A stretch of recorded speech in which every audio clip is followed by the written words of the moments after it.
All right. People here, Chuck's here on Zoom, Larry, Virtually. Lynn, Tom, Frank, Bill, Susan, Stephen, Kathy, and Helen.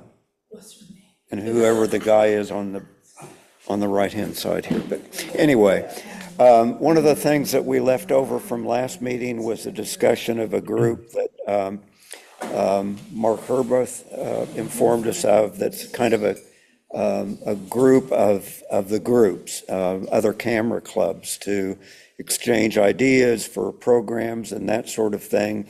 They're still in the forming stage, and our group, InFocus, has decided to send a representative to the organizational meeting to get a little bit more information about the group and how we might be able to integrate with them and to what degree. So that is the organizational stuff. Does anybody have any other announcements?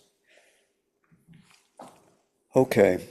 Well, we have another short meeting.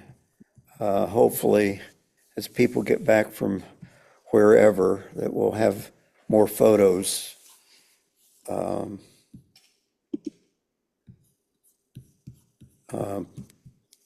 I need to, well, this is not working.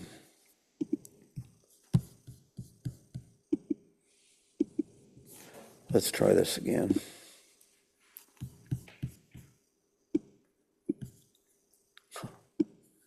The screens have changed again, and it's not letting me do what I need to do. All right, here we go.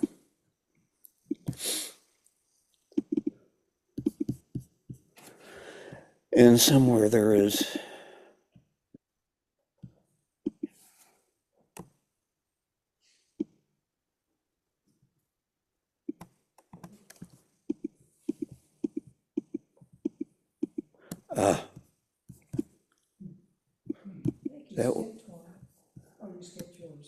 Yeah. I'm just trying to get these.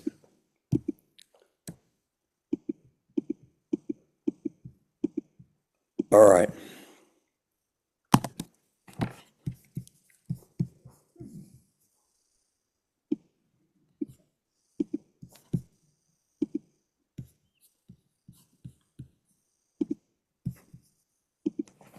All right, finally.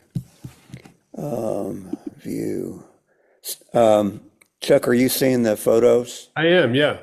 Okay, terrific. All right, Larry is up. So this, I had thought about heroes, and this is a statue that was built for the purpose of recognizing a saint, the first American native saint called Katera, Katera, Tekakwitha. She was canonized in 2012 by the Catholic Church as a native saint, and she was born in 1656. So the depiction of her obviously is in the artist's mind, but she was, and she died in 1680. And this was taken at the Cathedral Basilica of St. Francis of Assisi in Santa Fe, New Mexico. It's standing right there in front of the, you can see to the left, right, is the part of the cathedral. And the reason I said that this might work very much is because, I mean, they made her a saint for some reason. I assume she had done something, and so therefore I put it in here. Maybe a hero, I'm not quite sure that fits. She was known as the Lily of the Mohawks, so she was actually a Mohawk and lived and died in New York. So after reading about this a little bit, you'll see the jewelry that she's wearing, the earrings and the necklace, and that brooch she's got on her wrist with the feathers. That was to symbolize Santa Fe more than anything else. She was not a Santa Fe native. Turquoise trail. Yeah, exactly. Mm-hmm. Thank you. And so that's my hero. I used an ISO of 100 and 45 millimeter f5 and 60 for the second. I tried to get her face lighter, but by doing that, I lost everything else. I didn't know how to just, get her face lighter. But I don't say it doesn't really matter. I think it's the point that There's detail in it still. in 2012, and she has a small what do you call it, off the nave, a small Chin? chapel, thank you. A small chapel in her name, Oh. which is kind of interesting, So she must have done something. She must have done something heroic. But anyway, so that's mine. It's a good picture. Nice that you got the chapel in. And Larry, what software do you use for processing? I just use, I have Affinity, but I don't use it. Okay. I use whatever Apple has, that's what I use. Yeah, I don't know, because I know on Photoshop, let's say if I wanted to lighten the face up, I just go to the brush mode and then increase the exposure and just brush around the face ever so slightly until it lightens up enough. Yeah. And that seems to work pretty well. But there is good detail in the darker parts. Yeah, there is. You didn't lose that detail. In Affinity, you can, come on, Tom, tell me what they are, the two old names. Brightness. From the film era. Dodge and burn. Dodge and burn, yeah, you can use dodge and burn without having to get into layers. But they're destructive. They are destructive, but it works. Yes. And I've used it fairly successfully. I don't mind. And what does it do? What does it do exactly? Does it lighten or darken? Yeah, you can just use the brush. Dodge and burn. Yep, and I think Dodge's lighten and burn is darken. yeah. Yeah. Well, and the way it was done in wet darkrooms, I mean, people say that all this stuff we do electronically now is new, but it goes back to the film days. And you'd take a tweezer or popsicle stick with a piece of paper on it, and when you turn the enlarger on, and it was putting light on the negative going through to the paper underneath it, and you just take this piece of paper and wiggle it around the area you wanted to blank out a little bit, and vice versa for burning it in. You would cover everything else up. So it's the same thing, but 100 years later. Yeah. But we don't need tweezers. Yeah. But to use, you don't need to use dodge and burn. You need to use layers, Larry, which is because I have a fear of layers. Well, anyway, Yeah, it's a good picture. The lighting on her hands is the same as on her face. I think Yeah. it's fine. Yeah. What I would like to see you do is straighten it. Yeah, I was gonna say that. No? Yeah, but I was trying to get that corner, from the Just church. rotate it. So I just fractionally, I guess. Yeah. Well, you could straighten that column right next to her over her left arm, next to her left arm. Yeah, You'd lose a little bit of it, I think, but. yeah. Well, and this may be a good example of getting more in your viewfinder than you ever expect to use in a picture. The more room you get around the edge, the more you can correct things like that without losing any of it. But Still, the exposure in that is really good because you've got the brightness in the trees and the sky in the background. But Exposure's- you lose. Oh, I did brighten it. I did, okay. and then I didn't like it, and so then I darkened it, Uh, and then when I lightened it, the whole background was almost white, the Yeah. sky, so I didn't want that, so I bring back. I mean, how much time do you want to, do this, yeah, Tom, you Gotta wait till football Football season. games. okay, so here's another, this is, Fred Nash, who was 19 years old, and he died, he fought for the CSA, and he died in Maryland, in 1864. And next to it is a little, battle flag that was in the cemetery. Over here on the left. Yeah, they have little battle flags in. But, his father, so I read a lot about him. This is the Nash, cemetery plot in Hillsborough, the old cemetery next to the Presbyterian Church. Are you familiar with that? Yeah. Yeah, right next door to the cemetery, so the church is the town cemetery, it's not part of the church. Anyway, this is the Nash family plot. His father was Frederick K. Nash, so I'm assuming that he was the oldest son, because he had Fred K. Nash. And his father was a Presbyterian minister, died in 1861 before the Civil War. And what other notes do I have? Yeah, he was part of the 18th Regiment Volunteers, and I shot this. I shot this down a couple. Well, that's what I've been doing now. I'm going down 2 stops on everything outdoors, and it seems to work really well because you can lighten it and get a nice tone to it rather than having try to darken it in the cat. You know what I'm saying? It's always better than that. So underexposed at 2 stops with it. And was it 100 ISO, 24 millimeter, 4.5, and 100 per second. Well, And this, if you have a chance, when you go to Hillsborough, go to the Presbyterian Church. It's right there on Churton Street, and you'll see there's a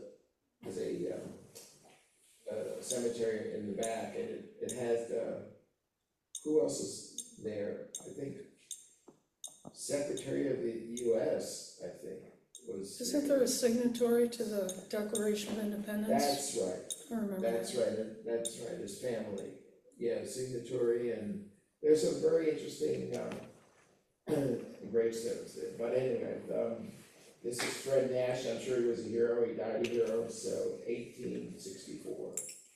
He was killed, it's called Point Lookout in Maryland. I'm curious about whether you considered cropping in.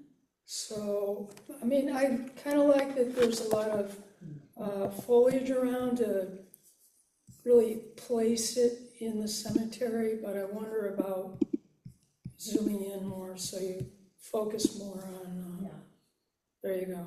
Yeah. I mean, did you look at that, or? Yeah, I tried to. I mean, I figured you would. Bring it out a little bit, but then and there, right below it, you can see is, there were some more stones, so I was limited Yeah, to I saw what I that. could crop.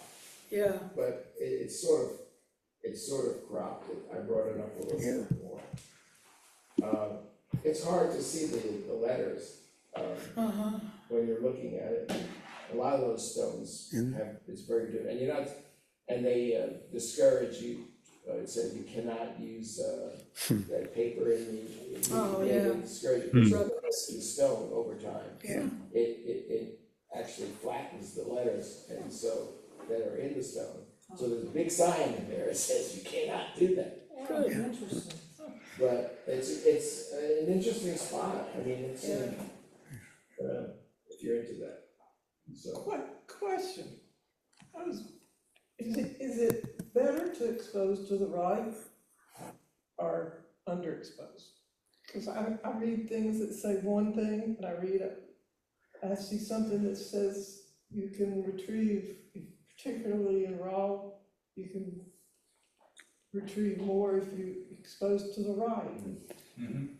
If you're shooting forward, I think that you do underexpose to the right. You know, if you underexpose, you're losing information. If you overexpose, the information is there, but you need to tone it down.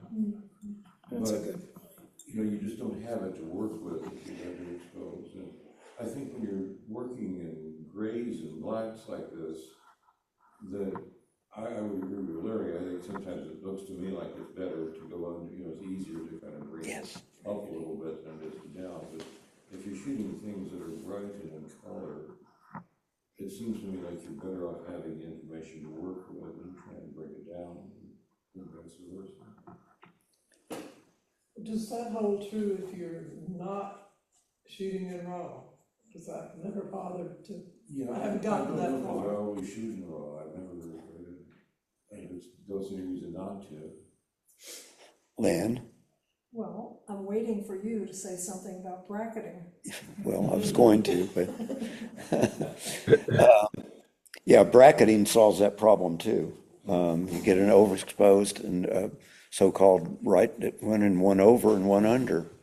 And we've talked about the little gimmicks on the iPhone where now you can manually set things. But I think you can do the same thing, determining where the camera is actually pointed to get more light or less light without changing anything. But anyway, you can do like an in-camera HDR even, or you can do HDR afterwards by, like you're saying, bracketing. yeah. Well, and the HDR program I use is Photoshop, not Photoshop. No, I can't say it.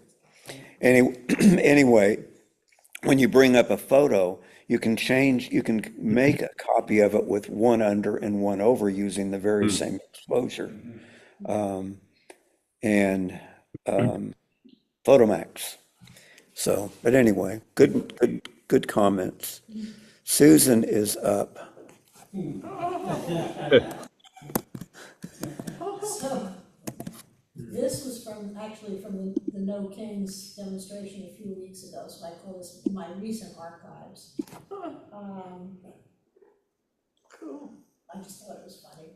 Where was this? Peter Ginsburg, right? What? Yes, Ruth Bader Ginsburg, and it was just in Pittsburgh at the courthouse where they had the No Kings demonstration. And as we were getting ready to leave, I saw this, and I thought it was. Well, where you took it's a good, I mean, that really explains why the photo's there. Yeah, Yeah. exactly. It's a good photo without that, but Yeah. as sharp as a tack in black and white's a great choice. Great choice. Yeah, I like the black and white. Yeah, it was fine. It was in color, and all of a sudden I thought, well, let me see what it looks like in black and white. And it was just with my iPhone, and it's f1.78. This is funny.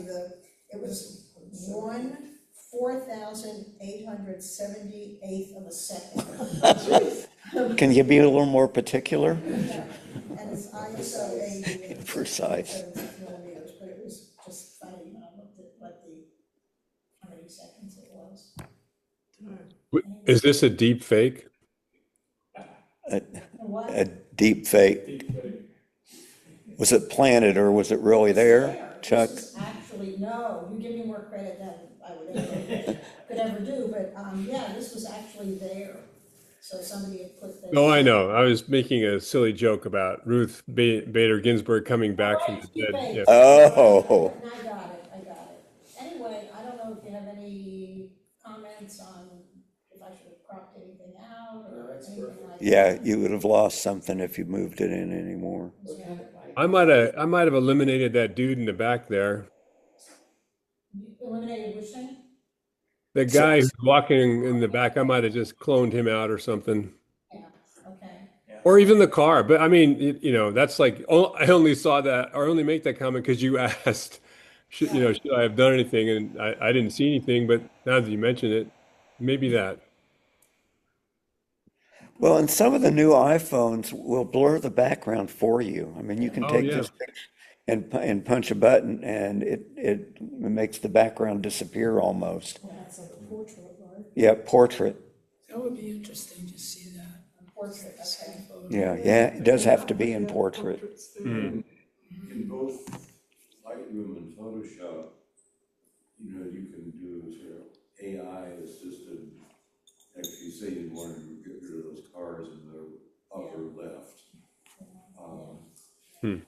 You sort of brush over it and it will replace it with bushes and gravel. Yeah. And it does it remarkably well. Sometimes you're going to go, well, what did they do there?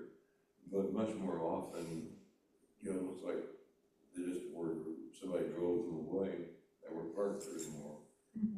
I mean, part of me thought about taking stuff out, and then part of me said, why not just leave all that, leave the cars there since it was, Well, this is street photography, so.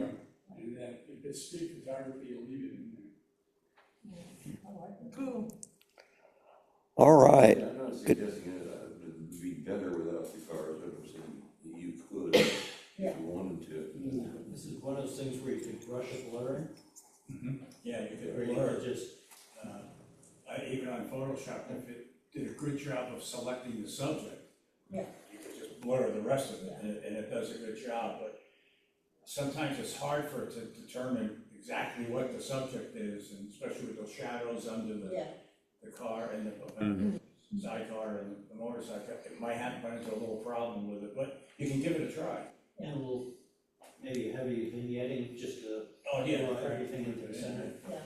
The ones in the upper left would be, better, easier to get rid of. The ones over here are getting pretty close to the subject. I would prefer this with the cars on the upper left gone, just because they're white and they distract from the black. I find those distracting. But it's great that you found this. Yeah. Well, I wonder if she survived the rally. It was a good turnout. Yeah. It had over 1,200 people turn out. All right. whose is this? Yeah, this is mine. Oh, Great job. Your hero. oh. That's nice. Is that an English setter? Llewellyn setter, it's very similar to English setter. It's a bird dog. Is he still with you? Okay, very short story, I think. Well, I'm glad to hear that. I said I saw your nice picture and it saw a tear. Yeah. So, So a week ago Friday, it was that 10 days or something, he has inflammatory bowel disease, he's 13 years old, and he's all nothing but skin and bones. And he's so brave, unbelievably brave.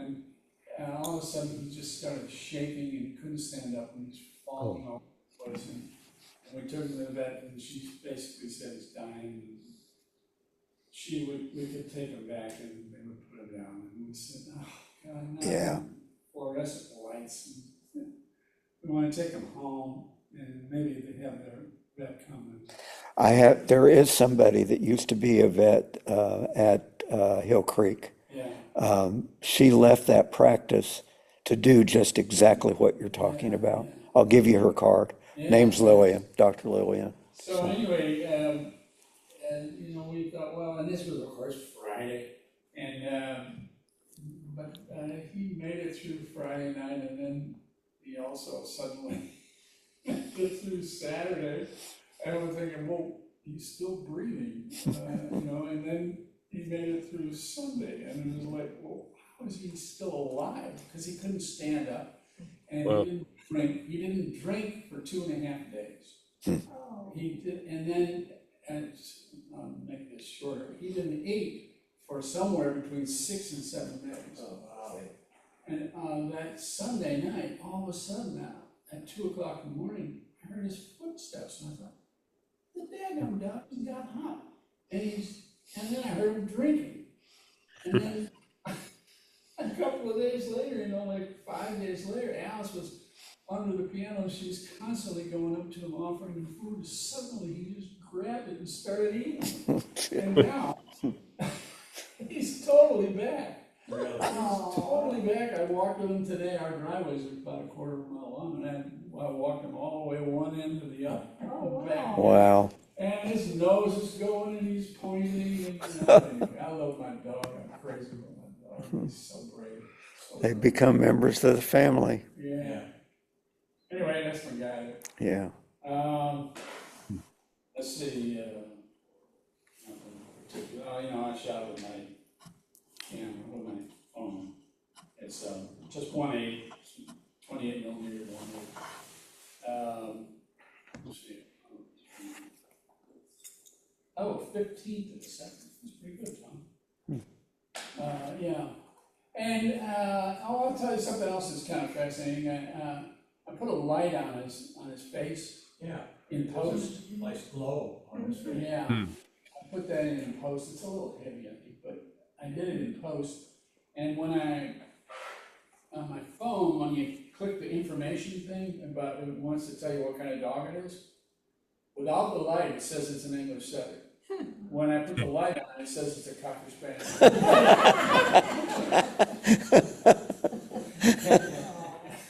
AI gets that. Well, very poignant. Oh, he's a great dog. Oh. This is Lynn's. This is my little next door neighbor, Ruth, she's 93 or 4. About 4 years ago, she had an aortic aneurysm and had heart surgery, and she almost died. She wound up having some toes amputated, because her circulation was bad. And anyway, Keith is her son, and he's a yoga instructor, which might explain the beard and whatever. He's in his mid-50s, I think. And so he came down thinking he was going to stay for a couple of weeks, help his mom out, and 4 years later, he's still there. Still there, I've seen him. Oh, yeah. Yeah. And so almost every afternoon, he puts her in her little wheelchair, and this is kind of recent, she's not able to walk, and she's kind of losing her mind a bit, but he brings her over to the pool and helps her get in and stays in the pool with her for however long she wants. And he's just dear with her. Wow, good choice. He's just, I was thinking about the portrait thing on my camera, but I'm almost glad I didn't, because I think it tells a story about where they are. And I didn't want her face, I just wanted his. But it's a pretty amazing dog. She didn't mind that you taking the picture. I didn't ask. I have taken their pictures before. Yeah, I've seen other pictures you've taken Yeah. of both of them. Yeah, Really good. I took others before, so they were fine with it, and so I didn't ask. I was far enough away. He didn't even know. And all the others I took, he was facing away from me. Did you shot this with a photo lens? Oh, just on my camera, my phone, excuse me. On your phone? Just on my phone, yeah, that's cool, I didn't have a camera. So, anyway. Yes. Okay. Frank, the last two are yours from the last meeting. Last one, yeah. Okay. I tried to zoom in. Oh, I know where that is. Wilson, All Simpsons. yeah, we were out at, taken back on June 8th, we were at a Rocky Mountain baseball game, and on the way back, I saw the sign for the Whirly Gate Wilson Park, and so we pulled in. The nice thing is, it was a windy day, so I wanted to get the Whirly Gates moving, but I tried to keep it as steady as I could so that the post down the center. Yes. And on this one, like I said, it was windy, so they would calm down, and all of a sudden, they'd start spinning like crazy. So that was, like I said, taken on June 8th, and I took it with my Canon full frame, it was 62 millimeter, f32, ISO 100, and I held it at 1/15 of a second. And what I had to do was like sit down and like balance it on my knees and, in my hands, and I think I got the column pretty It's sharp, Frank. clear. I think it's true. It was fun. That was the first time I've ever been to that park, and I would definitely go back to it. And the only thing I did processing wise, it was pretty much the conditions that were there. I just cropped it a bit to crop in on the wheel, because part of there's a piece above and below, but I just wanted to get that wheel in as much as I could. How many whirligigs do they have out there? A bunch? How many do A they? bunch. Yeah, I mean, like a whole field full, a whole like park. It's like a park setting right Yeah. there. You go around and look at them all, and there's like a What's grass the name? area in the What's the center. name Like a of it? city, like a city block full. It's in Wilson or? Wilson. Yeah, Wilson. It looks like you took it in the sky. Yeah, well, I was looking up at the sky, I was down low looking up at it. Hmm. And it was nice that, I preferred the clouds that were there that day than like a blue sky. Yeah, it wouldn't be the Yeah. same. So I It was looks lucky. really nice. Hmm. I think there was a storm coming up, and that's why the wind kept kicking up and spinning it. And I just had to wait a while to get the right one. And then when I got it home, this was the best that I had taken, and I just cropped it further and decided to go with it. Yeah, if you want to learn more about the artist, his name is Vollis, Vollis Yeah. Simpson. He had a farm up in Lucoma, which is just east of like Clayton, Uh-huh. and we used to go up and visit him. Oh, did you? Yeah, watch him build the whirligigs and things like that. Wow. And, yeah, he had a whole area there, just his stuff, but it was deteriorating. And some of these things were 40 feet in the air. Yeah. Oh, there you are up there. So there was a group that got together after Wallace died. He died at the age of like 94.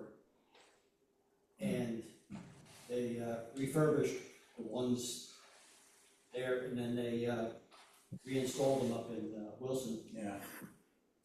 Yeah, he was quite the character to meet. Yeah, Good there's a shot. plaque devoted to him that I read. You're right, it does, he sounds like an interesting guy. All right. Now, both of these kind of are a measurement of wind velocity. This one was taken from my archives, that's our dog, he was a poodle mix, he's been gone about 2 years now. But we took him out to, on the ferry out to Beaufort. Out there in the center, the wind was blowing like crazy, but he insisted on staring into the wind. Oh, Lots of smells. Grabbed this shot of him, I didn't do anything to it, I just took it the way it came out. And that was taken with my Canon crop sensor, 117 millimeter, it was like f6.3, so it was pretty tight. ISO 125 and 1/500th of a second. I just wanted to get him, growling at the wind. And it did give the impression of the wind blowing at it. Yeah. His mouth, look at his mouth. His teeth are bearing on it. Red. Yeah, he passed away about 2 years ago, he was 17. He was Wow. only 10 and a half pounds. Wow. And what was his weight? Did you just say? What was that? You said he was 17 years old, and then what was his weight? 10 and a Oh, half. he was only 10 and a half pounds. And he pretty much stayed that weight the whole time we had him. We had him full 17 years, when he was a puppy, obviously, but when he got up to full adult, he stayed right at the 10 and a half. Have two cats that weigh that much. That's right, yeah. All right. that's great. Well, stop share. What's next? The next one is biography / autobiography. And I was going to ask, Kathy, okay, do you have any thoughts on this, like the meaning or whatever when you I put just this think in as a. either something that represents you or something that represents a person you want to tell a story about, like a dog lover Yeah, or okay, somebody that makes jewelry or somebody that goes kayaking. I mean, okay. something that, Something about yourself or somebody that you know. yeah, well, not yeah, either yourself. one, yeah. Yeah. Or, you know, okay. like if you grew up on a farm, maybe a picture of the old barn we used to jump out of the hayloft. You know, you have to do that. Well, Stuff it's like like some of the that. other ones we picked where it's open for interpretation, and we did Yeah. get some great results on them. Yeah. I mean, bicycle, obviously, we already had a pretty good bicycle shot. I remember that I one. could probably come up with something there. Yeah, Just take pictures of the mellow jet. or bicycle shots for me would be a bloody knee with all the bandages on. You know, that time I crashed when I was going down the hill. The chip out of my elbow. Stuff, you know, anything. I just thought of Horses one. you fell off, skis you broke, Scrapes on your car. rifle. While you're falling. These challenges are getting more and more challenging. That's the idea. One thing that we were talking about before was like bracketing. And just wondering if at some time, if we want to do something where we have a little group together And go out and do it. and just do it for the bracketing and then show how it can be done in both, say, Photoshop Elements for those that have that, or in Affinity. Because, you know, the process is pretty simple, That's a good but idea. sometimes you just have to do it a couple times. When I was out in Washington a couple weeks ago, I used quite a bit of bracketing because these skies were so milky, just, you know, you barely had a clear day. So to be able to grab enough of each image and make something out of it. And we could do something as far as maybe, if anybody's interested in focus stacking. I would be in that. I don't know anything about it and I've never tried it. Well, it sure boosts the number of memory cards you need, but it's not film. Or you probably you can do it with film too, but still, it's a lot more expensive. But okay, we have a good full group today, and fewer photos, and it meant for some really good discussion. And so sometimes it's good not to have 30 or 20 or however many. And Timothy and Bob, if you're watching to the end, if you watch it all, we're all thinking about you. Take care. And the picture that I would have submitted, but my wife didn't think it would be. No, she went through the knee complete replacement 4 weeks ago. And she's just working so hard at, you know, getting full use of her knee back. And she's kind of like my hero, because that's a big operation. And she's gone through it before, but she's really motivated to get back. And it was like 9 days after she had the knee replacement is when I flew out to Washington. So she really encouraged me to go, even though she was still having troubles. She was still walking with a walker. But after I left, she had a PT person coming in, and within a couple days, she was walking up our street. And for those that know our street, it's uphill all the way up to Beachmast. So, you know, when I came back, I was just surprised. She's walking around the house like there's nothing to it. She goes out and walks up the street a couple times a day. Now, the thing is, the pain after it and swelling happens, but it's just gonna take a month or two to just less and less and less. See, there's a biography opportunity right there. That's right, Yeah. Use the ice machine Yeah. still. Just out of curiosity, for those of us who hope we never have to, but just in case, who was the surgeon? Well, she's done this twice now. Okay. First time was with Duke with a guy named Bolognese, Oh, Yes. yeah. which is, he's Yeah. really, famous. really good. Yep. She didn't use him this time because the waiting line Oh, was over yeah. a year. No. Oh, But when tunes. she did it the first time, it was during COVID. Uh-huh. So the list got shorter. Yeah. And she got in. But the one she had this time through UNC was William Anderson. Okay. And he has a good reputation, been doing it for 35 years. Good to know. And so far, everything associated with what he's done is Yeah. working out really well. A lot Good of to these know, guys, just in case. go into private private. I mean, they go private after the time. My wife's surgeon went private. Everybody wanted him, he was great.